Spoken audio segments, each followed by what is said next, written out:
वक्रतुण्ड महाकाय सूर्यकोटि समप्रभा निर्विघ्नं कुरु मे देव सर्वकार्येषु सर्वदा। नमो नमः। मम नाम मनीषा दळ।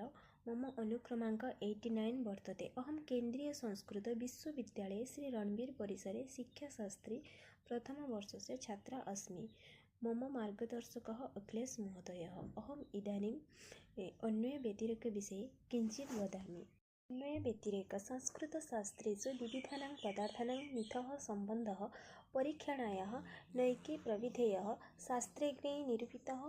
इमे एव प्रविधयः शास्त्र अध्ययने, तद् अवगमने, तत् शिक्षणे च अत्यन्त उपयोगिनः भवति। तेषु एव प्रविधिषु अन्यतमा प्रविधिः अन्वयव्यतिरेक इति वर्तते। अन्वयः तत्सत्त्वे तत्सत्त्वम् अन्वयः इति, अर्थात् द्वयोः पदार्थयोः एकस्य पदार्थस्य उपस्थितौ अपरस्यापि पदार्थस्य नित्य उपस्थितौ अन्वयः इति कथ्यते। सामान्यतः कार्यसति कारणस्य सतः अन्वयः इति उच्यते।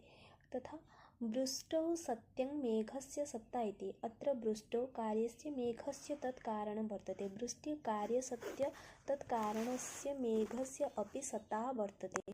अपि च हेतौ सति साध्यस्य सतः अपि अन्वयः भवति। यथा धूमे सति अग्निः सतः इति, अत्र धूमः हेतुः अग्निश्च साध्यः वर्तते। यथा पाकशालायां धूमः अस्ति ततः अग्निरपि अस्ति। इदम् अन्वयस्य उदाहरणं वर्तते। यत्र यत्र द्वयोः पदार्थयोः हेतुसाध्य वा सता दृश्यते तत्र अन्वयः भवति। अतः अन्वयः सदा सतात्मकः भवति।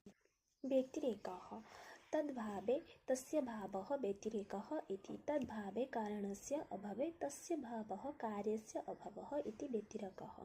अर्थात् यत्र द्वयोः पदार्थयोः तत् कारणं भवति, तस्य कारणस्य अभावे अपरस्य पदार्थस्य तत् च कार्यं भवति, तस्य कार्यस्य अपि अभावः वर्तते, तर्हि व्यतिरेकः इति कथ्यते।